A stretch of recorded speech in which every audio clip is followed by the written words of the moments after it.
Oh, welcome back to another episode of Real Estate Video Training.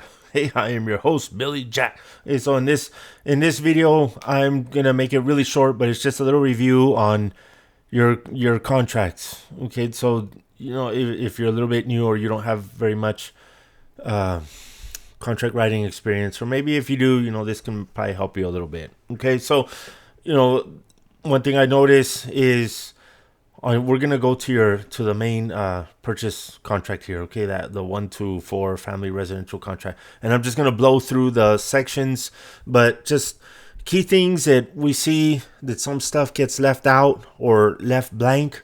Okay, so and we like to see them completely filled out on everything that's applicable to the certain sale.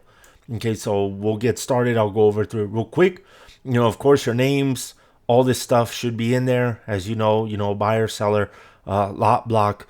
And do remember, if on MLS it has some kind of very weird long description, a whole bunch of numbers, you can just put see special provisions, here, see special, and then provisions, and then you can copy and paste the whole thing if it's very long. But for the most part, you should see it. You should understand how this is. Remember this line here, this line that's right here, it's address and zip code. You don't have to put El Paso, Texas, the whole thing here, because it's already here. County, city of El Paso, county of El Paso, and then 3500 Memphis, 79930. Okay. Exclusions, you already know. If you have exclusions, that remove it. Put it in there. If not, that can stay blank. Okay, cash finance portion, you understand that. Do remember to check the appropriate boxes here. This is a thing that we see sometimes it's not checked. Okay, so do review that. And once you get done doing it, a good way is to proofread it. Go back up and kind of go line by line and make sure that everything is checked where it should be. Your down payment, your finance portion, and your total automatically gets put in there. Okay, if there's any leases, do pay close attention to it, and don't forget the days here. Okay, if it has natural resources, that'd be very rare, but if you do, don't forget. Okay, the earnest money. You understand, this is not the escrow agent name, the personal name. It's the title company name. Okay, we should know that. Sierra Title, Texas Title, whatever, but not just James Bond as a title officer or whatever. And then the address here.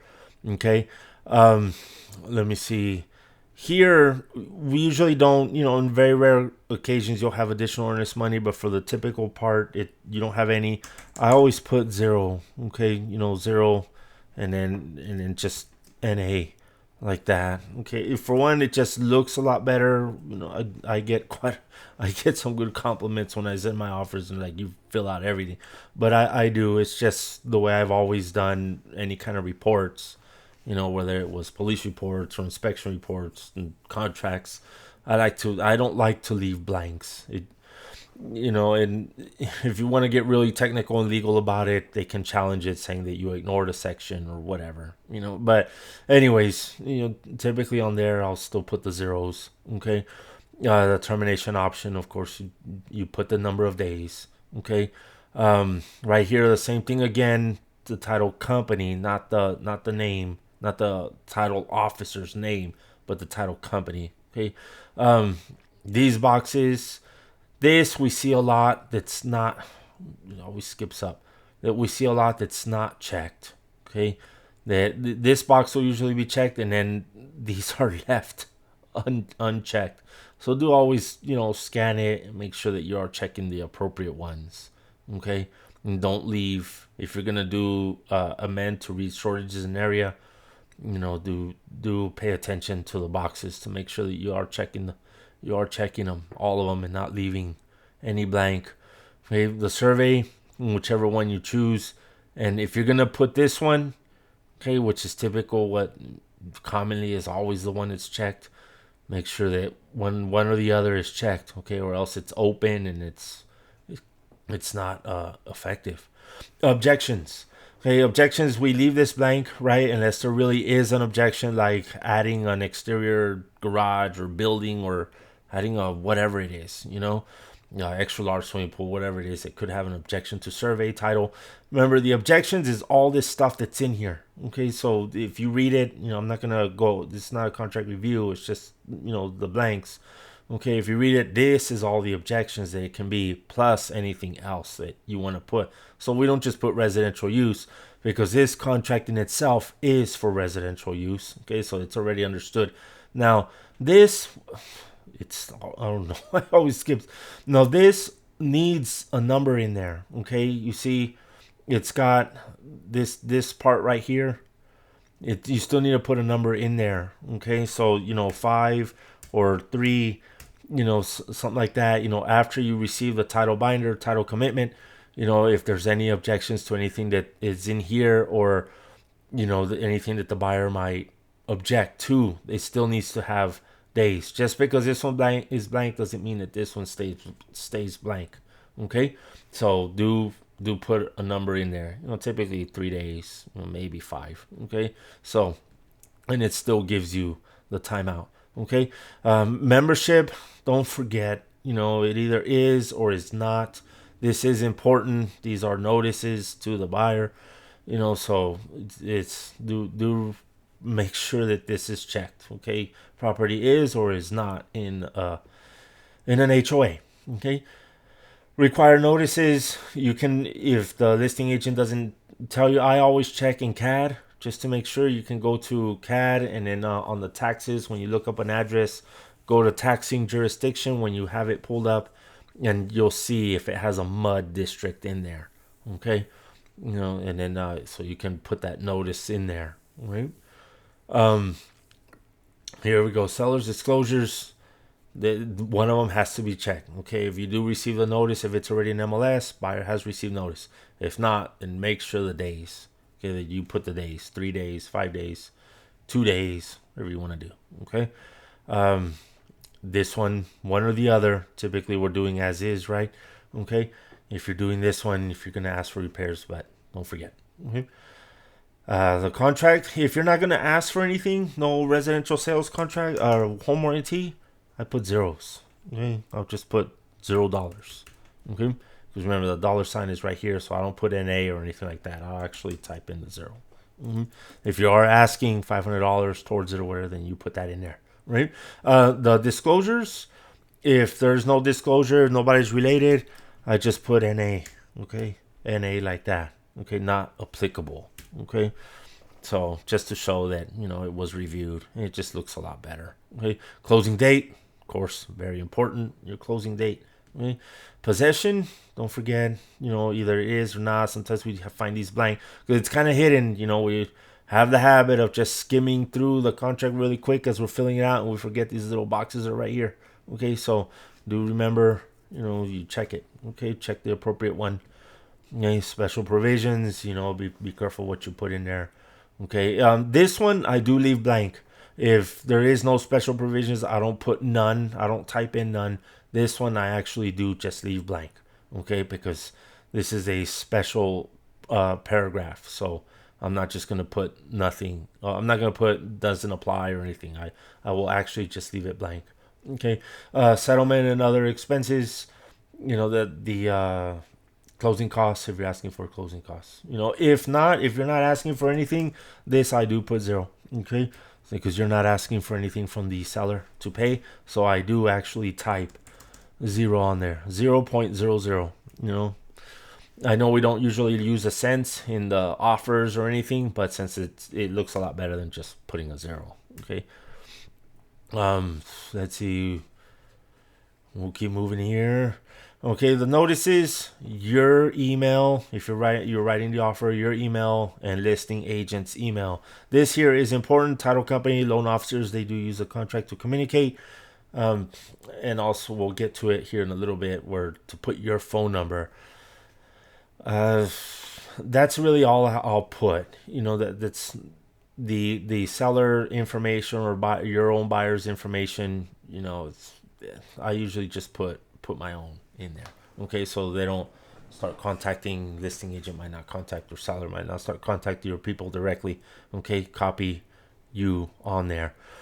The agreement of the parties, every form that you're using, if you have the third party, do make sure that these are checked. There is law on it that this is appropriate, that it has to be filled in, because it ties all the contracts together, the addendums, because remember, there's no amendments here, right? There's no amendments because the contract is not executed yet. Everything is addendums. It's adding to it, okay?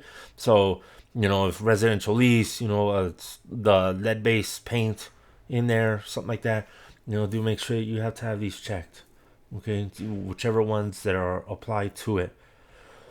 The attorneys, if no attorneys, typically there's no attorneys, so I would put the NA, okay, like that, the NA for yours and theirs. If they do have attorney, then put the attorney name, okay? The broker information page, of course, this is, what the executed date is, right? Who fills that in, right? The last person to have it to sign fills it in, okay? And it is important. If they counter, if you make an offer, the seller counters, and then you accept, you're the one that fills it in, okay? If you make the offer and seller accepts, and listing agent fills it in, don't forget to fill this in. Okay, we do get a lot of feedback from title, and we also see it ourselves where this is not filled in, and it's actually it's law. There needs to be executed date on there, okay, for the contract to be actually legally effective. Broker information. Don't be lazy with it. We have harped on it before. You fill in all your broker stuff. Licensed supervisor of agent, you can put mine, you can put my license number or Maria's, either one. Sorry, it always skips like that. I don't know why it keeps doing that. Okay, now to find the license numbers, I go to the track. Okay, so I don't do it on the MLS. I do it on the track. So for example, I would just look up the name like this, just license holder search. This is on the home page of track, and then there it is. It's me and my dad right there, okay? And then you can click on it if you're looking up any agent on there. Here's a license number like this. I just double click, and then I copy, and then I go back, and then I paste like that, just like that, okay? You want to look up their broker, then like that, same thing, type in their name. Here's the broker, right? There it is. And if you want to see their company name, because you see sometimes, here's a little trick here. You see the broker, and sometimes there's agents underneath the broker, but not underneath the corporation, okay? But for the corporate firm, see, this is the firm. See, our firm, BNR Equities, you see, starts with a 9. So I would copy that, okay? Copy, and then paste it. When you look them up on MLS, sometimes they'll have a 0 in front of there, or they'll have number. It's a little bit more tricky. So I typically don't use the MLS to do that stuff. Now, what I will use the MLS for is for the addresses, okay? So, for example, I'll just show you real quick on how you look somebody up. But as that's loading, I got out of the loop. Okay, sorry, let me get back in there. Let's see, right here. Okay, so then we will scroll it down. Okay, so let's see, license numbers, the email address, all that stuff. So when you're in the MLS, you should know how to already look up an agent, but we'll just look up mine again. Okay, and here it is. Okay, so that's how you can do it. If you want to copy their email, right click and copy. Here's the addresses of them. And you see how there's a 0 in there? Sometimes there won't be no license number at all. The Gephardt sometimes just doesn't put it in there. Okay, so I don't even bother. I just look them up on track, and then just the addresses. I'll get that. Okay. And And that's it. Okay, just do fill it out completely. Don't forget these two, whichever one. I don't know why it always does that. Well, don't forget to check the appropriate box here. We do see a lot of these that are left blank. Okay, this is information only, but it's important for all the parties. Okay, you do put your commission in here, but do remember, as I said in my other videos, with your broker to seller, commission, broker commission. Okay, if you want more info on that, go back and look at those videos that are there. Okay, all right. So that's it for this one. Hopefully, it does help you, give you at least a good little reminder on making sure that to not miss the stuff on this form. Okay, all right. So that's it for this one. We'll see you on the next one.